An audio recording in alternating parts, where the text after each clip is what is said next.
देखिए तो उसके बाद क्या है, एक और क्वेश्चन जो है फोर्थ नंबर का देखो, इनिशियल मोमेंटम इस डायरेक्शन में है, इनिशियल मोमेंटम इस डायरेक्शन में और फाइनल मोमेंटम किधर जा रहा है, एक जो इधर जा रहा है और दूसरा क्या है इधर जा रहा है। तो इन दोनों का रिजल्टेंट हो सकता है इस डायरेक्शन में, इसको रिजॉल्व करो, इसका एक कंपोनेंट इधर है, इसका कंपोनेंट, ये दोनों हो सकता है कैंसिल आउट हुआ तो फिर रिजल्टेंट यही बचा। क्योंकि बोल सकता है कौन हो सकता है और कौन नहीं हो सकता है, प्रोबेबिलिटी यहाँ पे बन रहा है कि होने का। लेकिन थर्ड नंबर वाले में कभी नहीं। थर्ड नंबर वाले में क्या कहा है, ये देखो इधर से ऐसे जा रहा है इनिशियली, फाइनली क्या बोल रहे हैं इधर जा रहा है और एक इधर जा रहा है। तो इन दोनों का रिजल्टेंट जो है हर हाल में इधर ही होगा, जो कि इसके साथ में सेम नहीं हो रहा है, इसके डायरेक्शन में सेम नहीं हो रहा है। इन दोनों का रिजल्टेंट कभी भी हॉरिजॉन्टल में नहीं आ सकता है, किसी भी तरीके से नहीं आ सकता है। समझ में आया? तो ये थर्ड फोर्थ तो हो जाएगा, तो इन दोनों का रिजल्टेंट बीच में तो आ सकता है, कहीं भी आ सकता है दोनों के बीच में। सिंपल सी बात है कि अगर दो वेक्टर के बीच में आ रहा है उसका डायरेक्शन तो वो पॉसिबल है। तो ये देखो शुरुआत में क्या था, एक एक्सप्लेन करूंगा। शुरुआत में हमारा ये था कि इस डायरेक्शन में इनिशियली यहाँ पर है और फाइनली क्या दिया हुआ, ये दिया हुआ, ये दिया हुआ है, यही दो डायरेक्शन दिया हुआ। तो अगर इसके बीच में अगर ये आ रहा है तो हो सकता है, प्रोबेबिलिटी है। ठीक है कैसा, चलो ठीक। चलिए क्लास में कहां तक बता दिए थे आप लोग को पिछले क्लास में? पैरेलल एक्सिस थ्योरम बता रहे थे। ठीक है, टेस्ट में सारी चीजें बता दिए थे।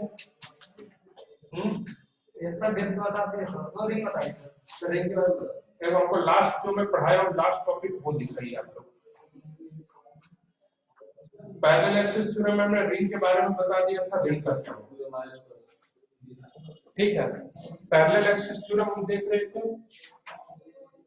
कनिका के पास फोटो आप लोग भेज दिए थे। हां वो छोड़ दिए क्या? हां सर रात ले लिए। ठीक है,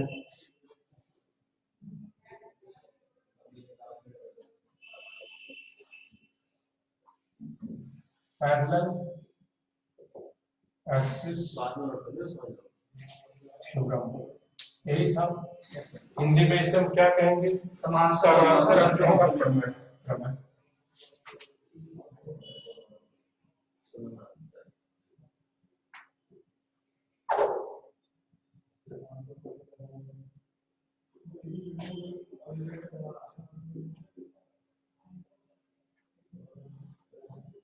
समानांतर अक्षों का प्रमेय, ठीक है। तो अब देखते हैं इसमें क्या होता है, एक बार डिस्कस कर देते हैं कि कोई भी, ये देखो यहाँ सेंटर ऑफ मास से होकर के पास किया, कोई भी कहीं से भी सेंटर ऑफ मास से होकर के पास किया हुआ है ये, और इसका क्या है मोमेंट ऑफ इनर्शिया आई है। तो अगर इसी के पैरेलल एक एक्सिस है जिसके बीच की दूरी क्या है डी, ए बी, अगर इसके अबाउट बॉडी रोटेट कर रही है, ये हमारा क्या है घूर्णन अक्ष, एक्सिस ऑफ रोटेशन। ठीक है, तो moment of inertia about A B क्या हो जाएगा, आई सी एम इनटू इस बॉडी का मास और इन दोनों पैरेलल एक्सिस के बीच का डिस्टेंस का स्क्वायर। ठीक है, यहाँ तक समझ में आ रहा है। तो अब हमारे पास जो एग्जांपल्स है वो ये दिया हुआ है कि सपोज दैट ये क्या है डिस्क है, डिस्क यानी कि चक्ति हम कह सकते हैं, ये क्या है डिस्क है, इसका मास m है और रेडियस क्या है r है।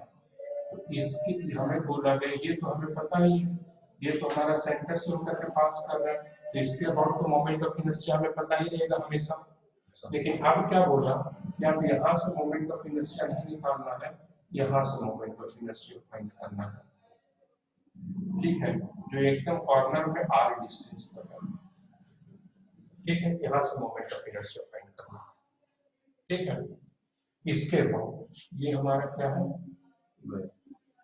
एक्सिस ऑफ रोटेशन, ये क्या हो गया ए बी। ठीक है, अगर A B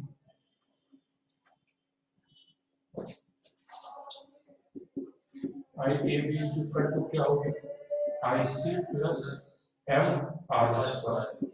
I A B क्या हो जाएगा आई सी क्या हो जाएगा एम आर स्क्वायर।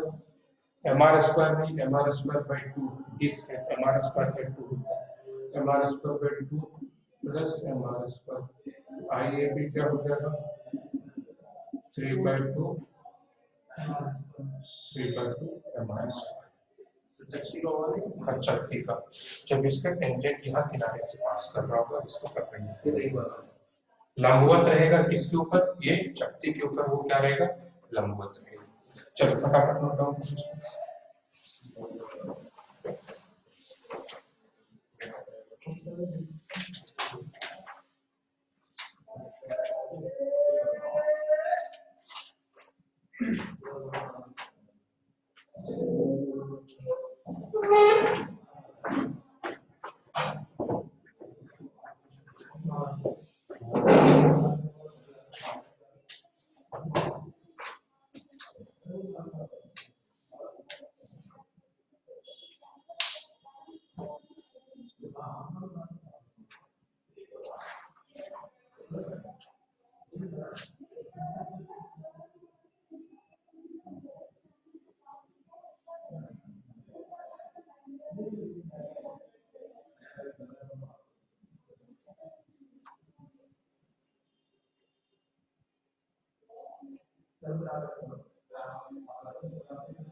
ठीक है।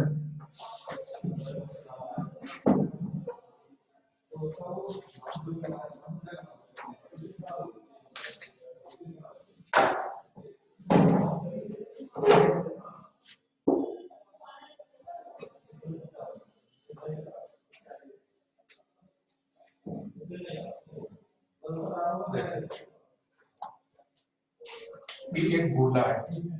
नेक्स्ट एग्जांपल में ये गोला है जिसका रेडियस r है और इसका मास क्या है m ठीक है। आपको इसके अबाउट फाइंड करना है मोमेंट ऑफ इनर्शिया। ये क्या है गोला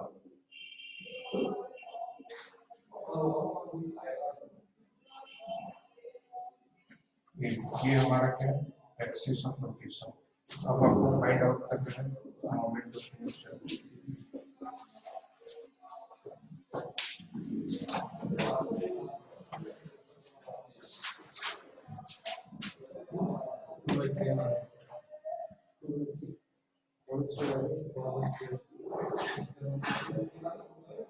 सर स्क्वायर मतलब क्या है? यहाँ वही स्क्वायर मतलब गोला।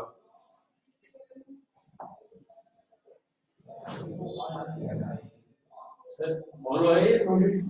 जब गोला दिया हुआ है तो हमेशा ठोस लेना है ठीक है। जब गोला दिया हुआ है ठोस लेना है।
देखते हैं कनिका आया कुछ आंसर?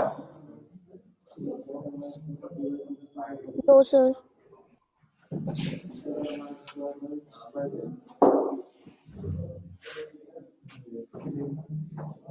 देखो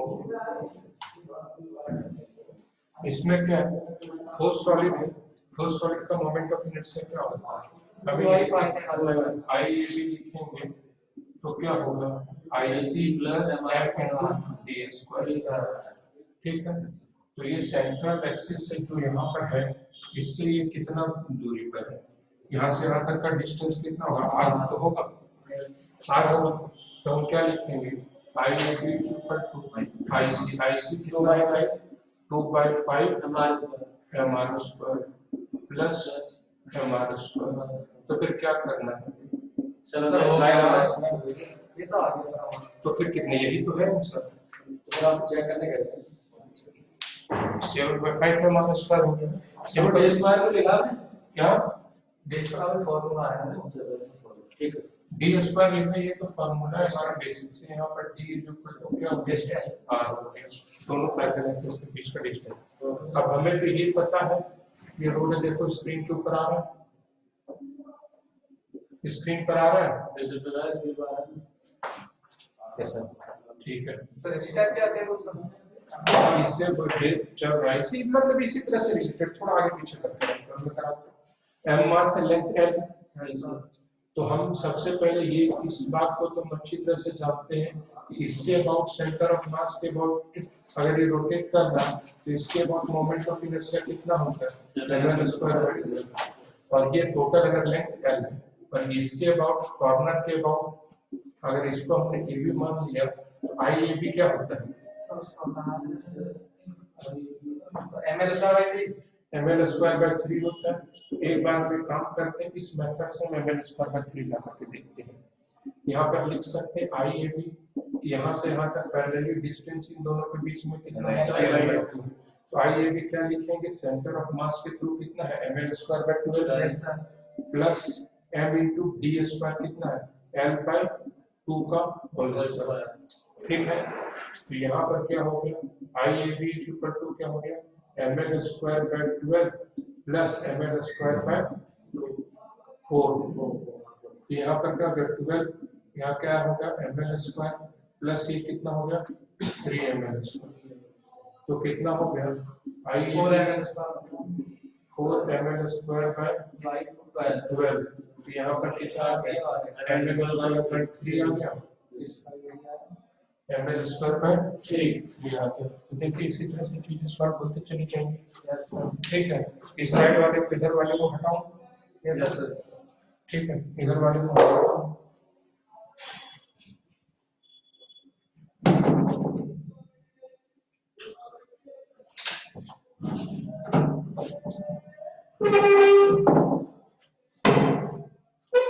नेक्स्ट जो हमारा इसी में एक और बता देता हूँ, एन्युलर डिस्क,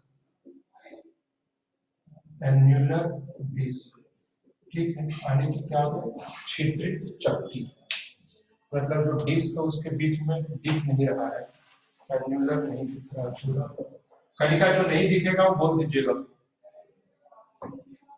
ठीक है।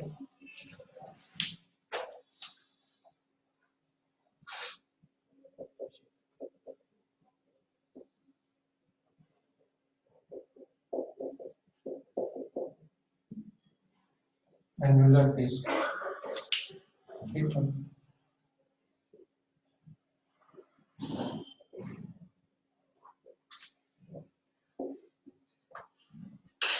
छिद्रित चक्की, ठीक है, इसमें क्या है कि ये पूरा है डिस्क जिसका रेडियस क्या है r, ठीक है। अब ये क्या किया हमने, ये डिस्क यहाँ से काट करके होल कर दिया r को, यानी हमारा डिस्क अब कितना बचा है, ये डिस्क का पार्ट बचा हुआ है और बाकी बीच से क्या हो गया है, माइनस कर देंगे को, तो इसका जो मोमेंट ऑफ इनर्शिया हो गया इसका जो मोमेंट ऑफ इनर्शिया होगा सेंटर ऑफ मास के बीच में से जब हम ये करेंगे तो इसका मोमेंट ऑफ इनर्शिया होगा इसके अबाउट, ठीक है। इसके अबाउट जो मोमेंट ऑफ इनर्शिया होगा, अगर ये हमारा एक्सिस ऑफ रोटेशन है तो इसका जो मोमेंट ऑफ इनर्शिया होगा वो हो जाएगा IC equal to m/2 r1 square plus r2 square, m/2 r1 square plus r2 square. समझ में आ रहा? Yes sir. अगर इसे ही हम ये कर देंगे इंक्लाइंड सरफेस पर ले आएंगे, ये किसके अबाउट हो गया, इसके अबाउट। अब इसे ही हम अगर इसके थ्रू ले आएंगे, ये एक्स एक्स डैश जो कि क्या है अलोंग द डिस्क है, ये क्या है, ये परपेंडिकुलर टू द डिस्क है, डिस्क के लंबवत है। यहाँ पर लिख देता हूँ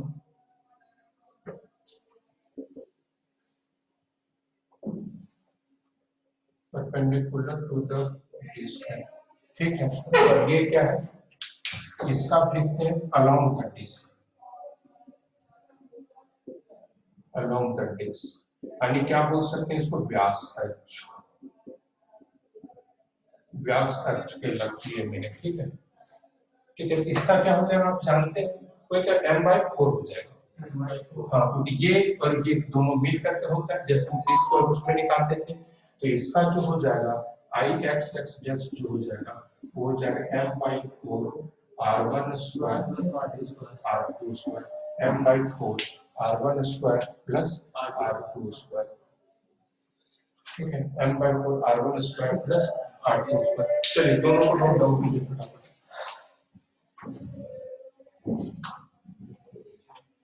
ये m/4 सर, ये लंब वाले का क्या लंबवत वाले का, हाँ लंबवत वाले का, मतलब उसके व्यास वाले का, और वो जो इसके जो है होल है अंदर जो क्या हुआ सीधा।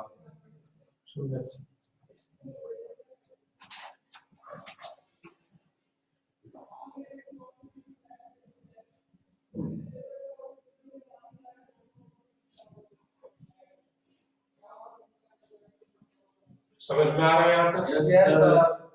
Very good, note down.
Sir ये सर बोलिए सर, रेजिस्टेंस बता रहे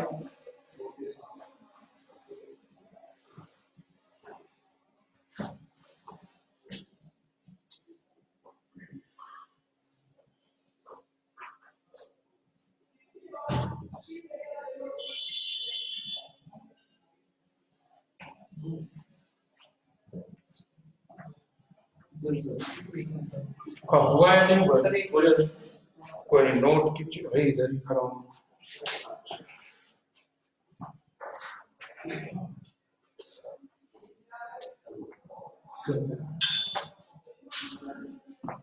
रुकना ही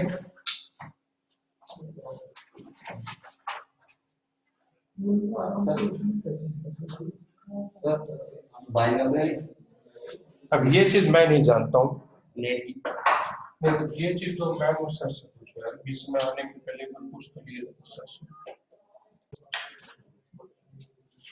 देखिए अब ये क्या है, यहाँ पर देखिए नए टाइप का क्वेश्चन अक्सर पूछा करता है, कि अगर कोई भी बॉडी है, ये रहा, ये एक बॉडी है, ठीक है? इसका जो है इसके अबाउट मोमेंट ऑफ बॉडी क्या, ये डिस्क है, ठीक है, जिसका मास जो है 4m, ठीक है? तो इस एक्सिस के अबाउट जो मोमेंट ऑफ इनर्शिया होगा IC सी आर, तो क्या mr²/2 होता है, तो 4m इंटू r², इसका रेडियस r है, तो ये क्या हो गया r²/2। कोई प्रॉब्लम? कोई प्रॉब्लम नहीं सर। तो अगर हम इसे सिमेट्रिकली कट करते हैं ना, जैसे कि अब देखो, अब क्या हुआ, जैसे ये है, इसके अबाउट तो पता है,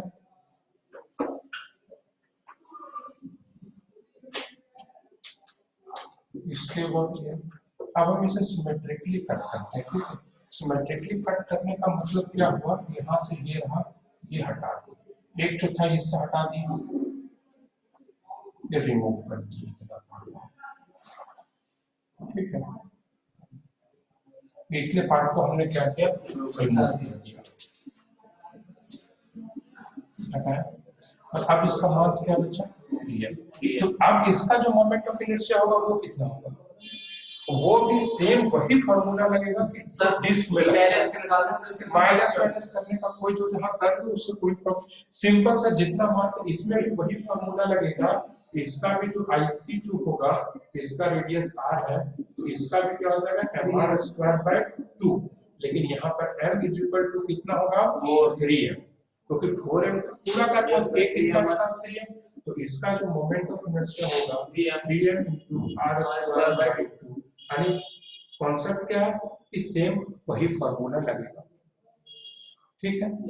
अगर इसी तरह से करते करते जगह हर जगह रहेगी, अब इसी तरह से करते करते हमने क्या किया, ये डिस्क है,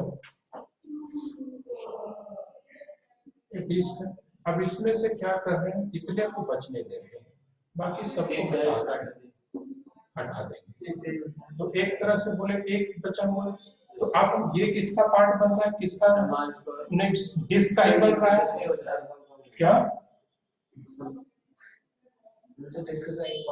डिस्क का एक पार्ट बच रहा है ना, तो अब अगर इसका मास m है, तो ये जो ये अबाउट जो होगा इसकी, वो क्या हो जाएगा mr²/2, क्यों, क्योंकि ये डिस्क का पार्ट है, तो इसमें फार्मूला किसका लगेगा, डिस्क का ही लगेगा, ये क्वेश्चंस पूछा जाता है। अच्छा, मास जानते रखो तो पूरा, हाँ, तो फिर मास, हाँ, जो कुछ भी जैसे भी ये डिस्क का पार्ट है तो mr²/2, अब यहाँ पर इसका मास रख दो, अब यहाँ पर कितना मास बचेगा इसमें, कैपिटल M, इस कंडीशन में जब 4m था, तो जो भी बचेगा स्मॉल m था, तो IC लिख दो mr²/2, जो भी मास जैसा रहेगा उस मास को रख दो, लेकिन फार्मूला हमारा क्या रहेगा, सेम रिपीट होते रहेगा, इसलिए कंफ्यूज करते हैं वाले, पूरे डिस्क का मास भी यही है और एक का मास भी यही है, तो पूरा डिस्क का मास नहीं लेना, टुकड़े का मास वहां रखना है, लेकिन फार्मूला जो रहेगा वो क्या रहेगा, mr²/2, समझ में आ रहा है? Yes sir. चलिए नोट डाउन कीजिए,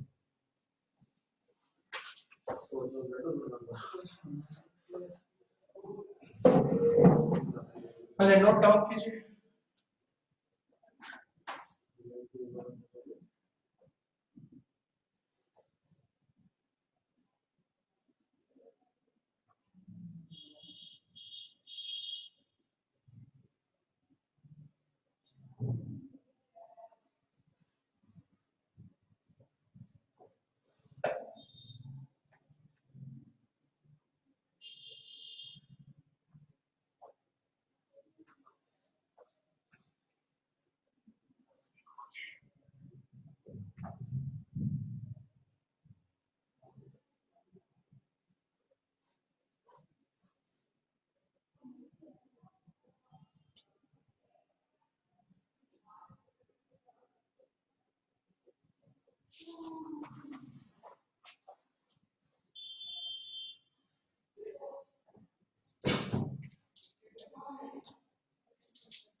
Sir, done.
ठीक है, ठीक है। अब कुछ क्वेश्चन देखते हैं, जैसे कि देखो,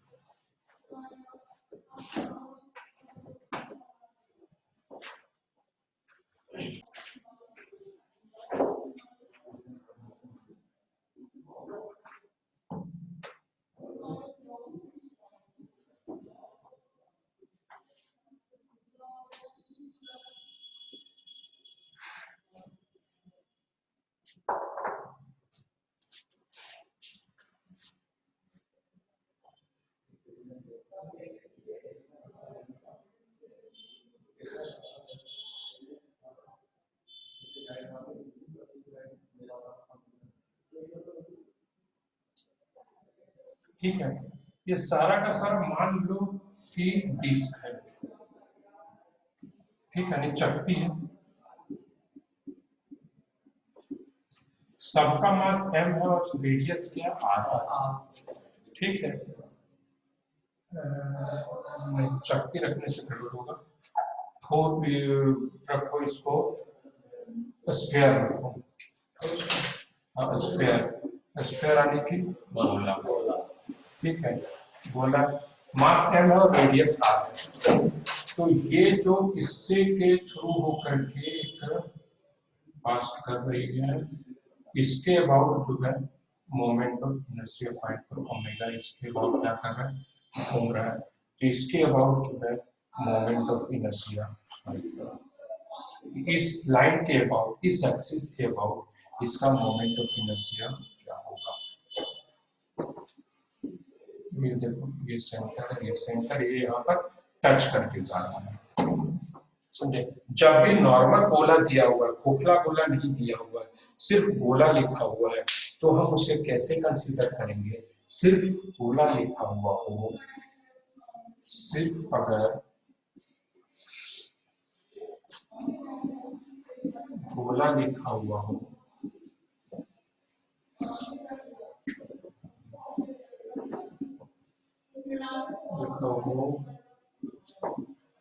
तो हम उसे ठोस गोला को समझेंगे।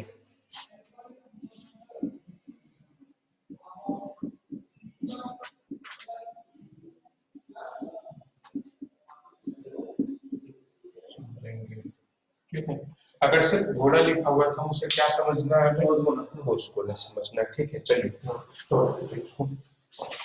और बोलना सर, हाँ,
सर ये m जो दे रखा है चारों का नहीं सबका अलग अलग है। सबका m हाँ m सबका m है, इसका मास m है, इसका भी मास m है, इसका भी मास m है, यानी क्या 4 आइडेंटिकल स्फीयर।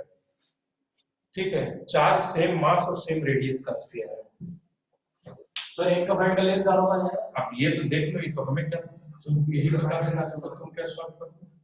4 से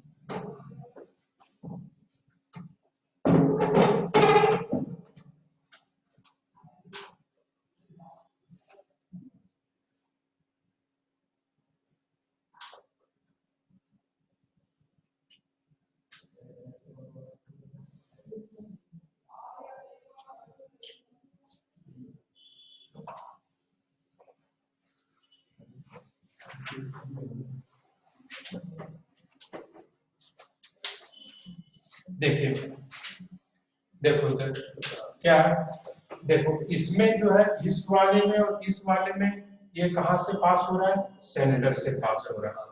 ठीक है, तो अगर हम इस, तो फिर आगे जब हम मोमेंट ऑफ इनर्शिया इसका लिखने जाएंगे, ठीक है, तो दो में सेंटर से पास हो रहा है, दो में कहां से पास हो रहा है, टेंजेंट से पास हो रहा है।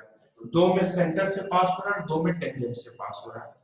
तो इसका मान लेते हैं आईसी, हमें आईएबी लिखना है, तो जब हम आईएबी लिखेंगे तो वो क्या हो गया, 2 of IC plus 2 times of I थी, टेंजेंट वाले को टी बोल दिए हमने। तो सेंटर से जिसका पास हो रहा है उसका मोमेंट ऑफ इनर्शिया कितना होता है, सॉलिड ठोस बोले 2/5 और जिसका टेंजेंट से पास हो रहा है उसका क्या होता है 7/5 हमारे स्क्वायर। यहाँ से सेंटर से पास होता है तो 2/5 हमारे स्क्वायर होता है, और r रेडियस r डिस्टेंस दूर पर है वो एक्सिस, तो कितना होगा 2/5 mr square plus mr square. ठीक है, क्या, तो फिर ये कितना हो जाएगा 7/5 mr स्क्वायर। ठीक है, तो अब यहाँ से डायरेक्ट यहाँ पर लिख देते हैं IAB इक्वल टू क्या हो गया 2IC मतलब 4/5 mr स्क्वायर प्लस 2IT क्या हो जाएगा 2IC 4/5 mr, 2IT कितना हो गया 14/5 mr स्क्वायर। IAB कितना हो गया 14 प्लस 4 18 mr स्क्वायर बाय 5। ठीक है, 18 mr स्क्वायर बाय 5।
डन हो गया।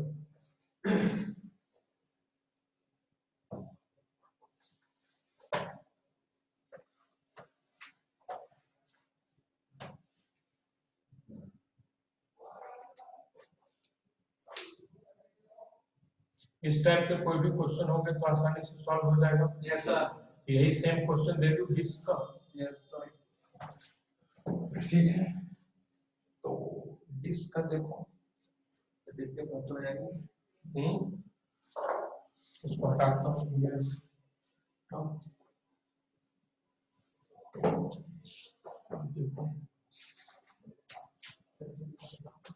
ये देखो डिस्क ऐसे प्लेट की तरह रखा हुआ है, ठीक है। दो और तीसरा डिस्क क्या कर दिया था, यहाँ रख दिया गया। अब जो लाइन जो इससे एक्सिस जो पास कर रहा है ना, पैरेलल टू द प्लेन है। ये जो एक्सिस पास करेगा वो पैरेलल, ये ऐसे करके डिस्क रखा हुआ है, यहाँ से एक्सिस पास कर रहा है।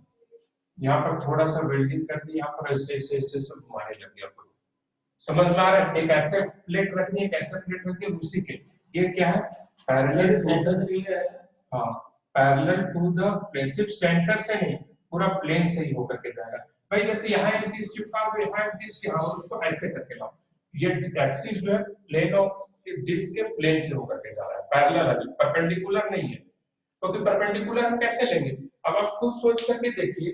अब तीन डिस्क का ऐसे करके रखा हुआ होगा, एक डिस्क यहाँ, एक डिस्क यहाँ, एक डिस्क तभी तो जाएगा।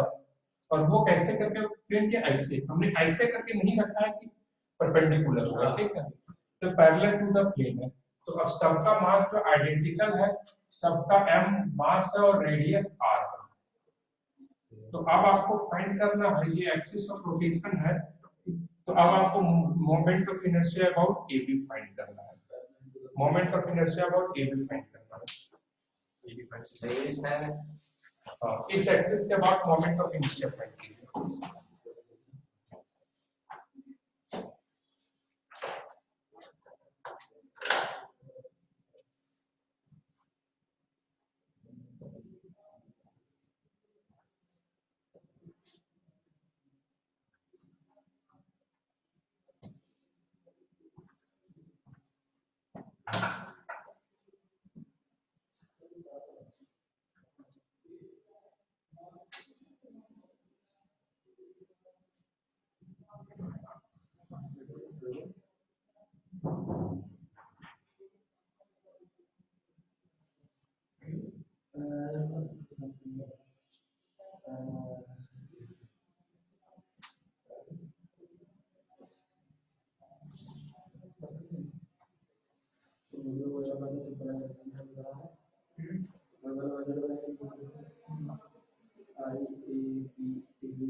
हो गया कहीं का काम पूरा?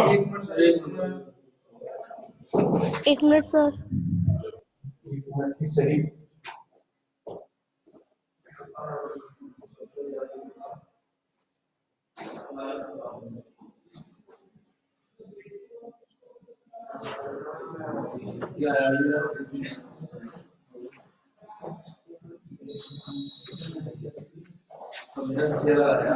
कितना सर एक मिनट रुकिए बस। एक मिनट। सर मैं तो ये अप्लाई किया है आपने पीछे का सर इसका आंसर आया है 11 mr square 11 mr square upon 2। Yes sir देखते हैं।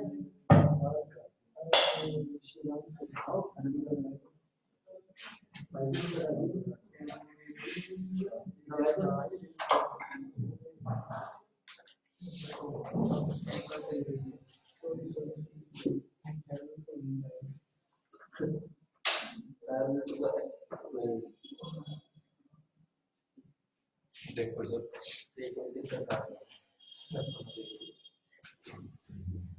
किसके थ्रू सेंटर से होकर के जा रहा है, तो इसका जो मोमेंट ऑफ इनर्शिया होगा इससे कितना होगा, mr स्क्वायर बाय 4। क्योंकि mr स्क्वायर बाय 2 तो तब होता है जब परपेंडिकुलर होता है, जब इसके डायमेट्रिकल में होकर के जा रहा है तो फिर क्या हो जाएगा mr स्क्वायर बाय 4। ये डायमेट्रिकल है, पास कर रहा है सेंटर से, लेकिन क्या ये डायमेट्रिकल व्यास, ठीक है हमारा। और ये कितना हो जाएगा, इसके थ्रू जो होगा आई टेंजेंट दे दो यहाँ पर टी, टेंजेंट क्या हो जाएगा mr square by 4 plus mr square. Sir इसमें क्यों 4 होगा? और इसलिए अगर भी है तो उसी प्लेन में ना, ये देखो ये आईसी यही होगा ना हमारा, ये इसके प्लेन में है ना, तो इसके बाद mr स्क्वायर बाय 4 और यहाँ से यहाँ तक की डिस्टेंस r, तो फिर ये कितना हो जाएगा 5 mr स्क्वायर बाय 4। तो अब टोटल जो मोमेंट ऑफ इनर्शिया होगा आई ए भी क्या हो जाएगा 2 time of I tension plus I C of diametrical. ये समझ में ये समझ में नहीं आया। कौन ऊपर का ऊपर वाला एक बात बताओ, अभी छोड़ो फिर चलो उसको समझाने के लिए मैं काम करता हूँ। हाँ जगह है यहाँ, देखो ये डिस्क है, डिस्क के प्लेन में जाएगा, ये प्लेन में है, तो इसके अबाउट मोमेंट ऑफ इनर्शिया कितना होगी mr स्क्वायर बाय 4, ठीक है। अब इसके पैरेलल हम एक एक्सिस यहाँ पर ले लेते हैं, तो इसके अबाउट मोमेंट ऑफ इनर्शिया कितनी हो जाएगी mr स्क्वायर बाय 4, इसके अबाउट है mr प्लस mr स्क्वायर। तो ये हमारे स्क्वायर नॉर्मल। अरे mr स्क्वायर यहाँ से md स्क्वायर होता है, ये दिखा है ना सर 2 है नहीं, कौन है ये 2 है। अरे 2 है तो यहाँ 2 से मल्टीप्लाई करेंगे ना सर क्या, तो फॉर्मूला आगे सर नीचे इसके कहाँ कहाँ अभी वो उसका वो फॉर्मूला यूज किया एक मिनट एक मिनट बोलो, ये देखो mr स्क्वायर बाय 4 इसका हो गया आईसी, और यहाँ से यहाँ तक की डिस्टेंस r है, तो md स्क्वायर लिखते हैं। ठीक आ गया दिमाग में क्या रखते हो जी,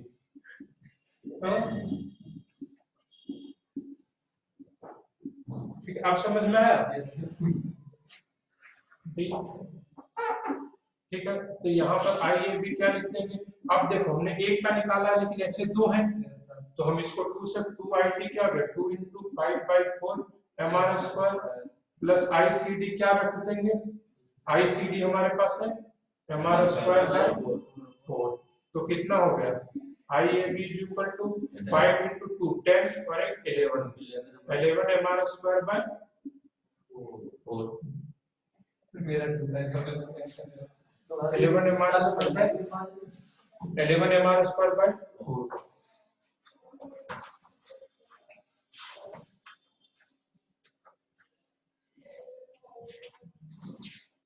जल्दी फटाफट नोट डाउन कीजिए और हेडिंग डालिए ब्लॉक बोलिए कौन।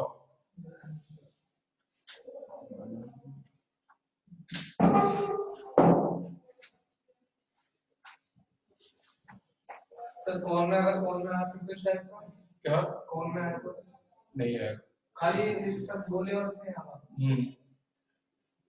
कौन में आया तो कौन में वैसा कोई केस, कौन में तो वही फार्मूला अप्लाई कर देना, वही पैरेलल एक्सिस थ्योरम लगा देना, बीच से आपको पता है सेंटर से, और उसके बगल में आएगा वही पैरेलल एक्सिस थ्योरम लगा देना सेम।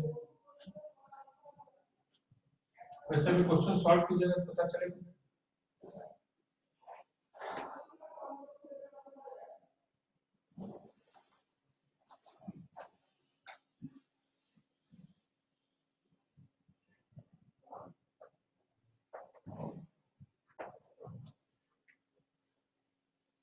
ठीक है, अब नेक्स्ट टॉपिक लिखते हैं ब्लॉक बोली। पतला कैसे हो जाता है डिस्टर सर छोड़ दिया इसको तो किसी काम का नहीं है। ये पार्ट कर दो सर रेड है मतलब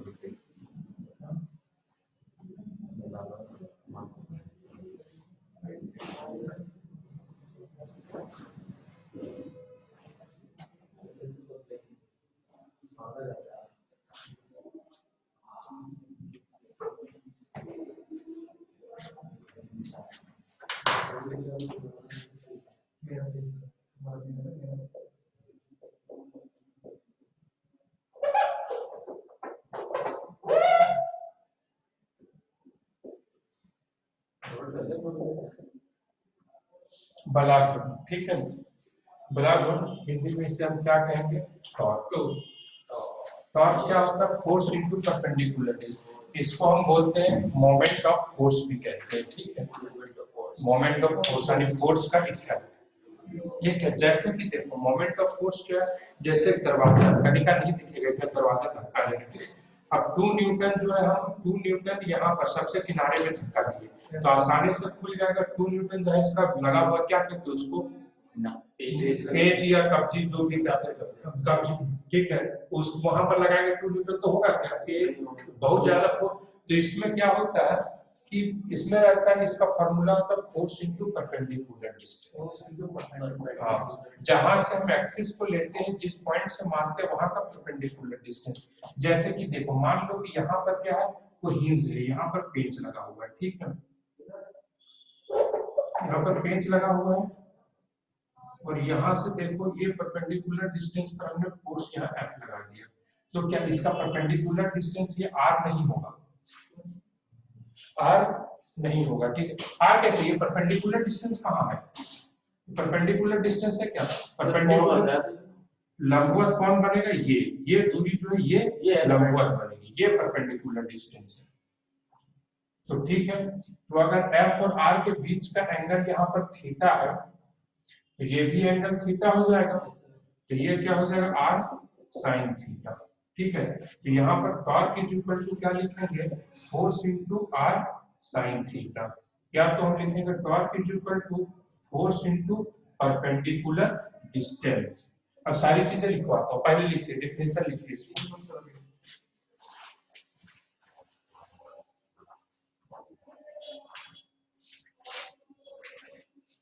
ठीक है, बलाग और टॉर्क लिखिए, बलाग और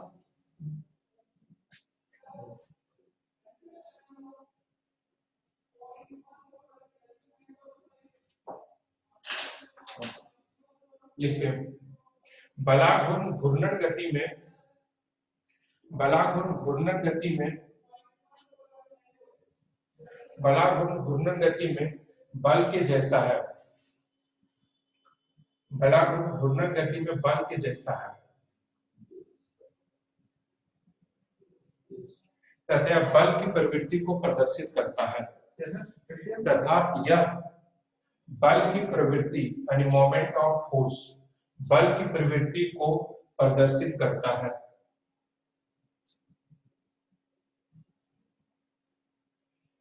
बल की प्रवृत्ति को प्रदर्शित करता है, मोमेंट ऑफ फोर्स, बल की प्रवृत्ति यानी मोमेंट ऑफ फोर्स यानी इफेक्ट, फोर्स का इफेक्ट, समझे, बल की प्रवृत्ति को प्रदर्शित, बल की उस प्रवृत्ति को बल की उस प्रवृत्ति, उस कर दीजिएगा, बल की उस प्रवृत्ति को प्रदर्शित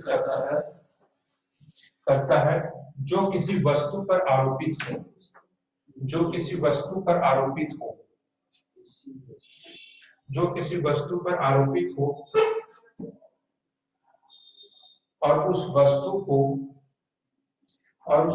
को किसी बिंदु के परितः, और उस वस्तु को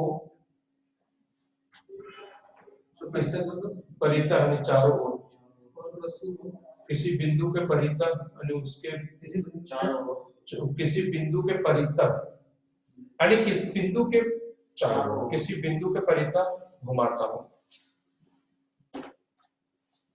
जैसे कि यहाँ पर ये बिंदु फिक्स्ड है, ठीक है, ये फिक्स्ड पॉइंट है, तो हम इस पर फोर्स लग रहा है कि कैसे ऐसे ही घूमेगा ना, तो टॉर्क इज इक्वल टू क्या होगा, F into R sin theta. तो यहाँ पर हम सीधा लिखते हैं बलाग और जो टॉर्क इज इक्वल टू क्या होता है पता है, फोर्स इनटू परपेंडिकुलर डिस्टेंस यानी लंबवत दूरी, ठीक है, लंबवत दूरी बिंदु और फोर्स के बीच में, ठीक है। तो F इनटू लिखते बल, पूरा लिख देते हैं, बल इनटू लंबवत दूरी बिंदु और फोर्स के बीच में, बिंदु और बल के बीच में, बल के बीच में, यानी टॉर्क इज इक्वल टू क्या हो गया, फोर्स इनटू परपेंडिकुलर डिस्टेंस। अब देखो बिंदु ये है और बल यहाँ पर है, बल से इसकी परपेंडिकुलर दूरी क्या हो जाएगी, R sin। तो क्या होगा टॉर्क, क्योंकि ये R डिस्टेंस R दिया हुआ और ये थीटा क्या F और R के बीच का एंगल, तो टॉर्क इज इक्वल टू लिखेंगे F R sin थीटा, ठीक है। F तो बल है, R क्या है बिंदु, जिस बिंदु पर वो हिंज्ड है, जिस बिंदु के अबाउट फिक्स्ड है, ठीक है। आर क्या हो गया, बिंदु और बल के बीच की दूरी, ठीक है। और थीटा क्या हो गया, मतलब वही फोर्स और जो डिस्टेंस है, पोजीशन वेक्टर, उसके बीच का एंगल, ठीक है। फोर्स और जो ये लाइन आ रहा है ना vector, distance vector, position vector, उसके बीच का एंगल, देखो आर इधर जा रहा है सीधा, और फोर्स इधर जा रहा है, बीच का एंगल हो गया, ठीक है। तो इसे हो गया बल और पोजीशन वेक्टर के बीच का एंगल,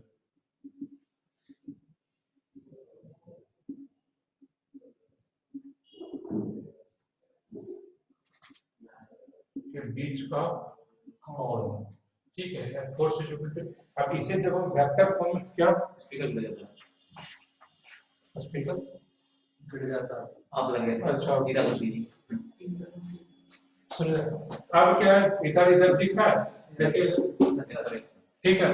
तो आप जब ये तो नॉर्मल लिखते हैं कि force into percent theta beta मालूम रहा तो सही है, और अगर नहीं मालूम रहा तो कैसे, वेक्टर फॉर्म में जब हम इसे लिखने के लिए जाएंगे, अगर वेक्टर फॉर्म में हमें दिया हुआ है तो F vector tau vector is equal to R vector cross F vector, position vector दिया है।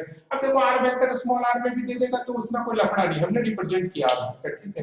Tau vector is equal to R vector cross R vector, आप लोग पढ़े होंगे बहुत पहले बचपन में, आने आज से लगभग 3-4 महीने पहले वेक्टर प्रोडक्ट क्रॉस प्रोडक्ट पढ़ा होगा, ठीक है। हाँ वही मतलब उसमें तो कोई अब दिमाग में इंप्रूवमेंट हो गया है, तो वो क्या है कि वो यहीं पर यूज होगा, कैसे था उसको पढ़ लीजिएगा, इन लोगों को भी बता दीजिएगा, ठीक है। तो क्या होता है क्रॉस प्रोडक्ट, हाँ क्रॉस प्रोडक्ट, ठीक है। और इसका जो एसआई यूनिट जो रहता है, एसआई यूनिट जो रहता है वो क्या होता है, फोर्स का न्यूटन और मास का मीटर, न्यूटन मीटर कहते हैं but not joule, newton metre तो होता है, जूल को भी न्यूटन मीटर भी, जूल भी कहते हैं उसको, न्यूटन मीटर को ही कहते हैं, लेकिन यहाँ पर नहीं कहेंगे, ठीक है, क्योंकि वो सिर्फ ऊर्जा के लिए होता है, एनर्जी के लिए, और ये क्या है बल के बारे में बात कर रहा है, बट नॉट जूल, ठीक है। यहाँ तक ठीक है। अब बाकी जो इससे आगे का जो सिनेरियो है वो मैं आप लोगों को नेक्स्ट क्लास में बताता हूँ, अगले एपिसोड में, ठीक है। तरीका इसको नोट डाउन कर लो।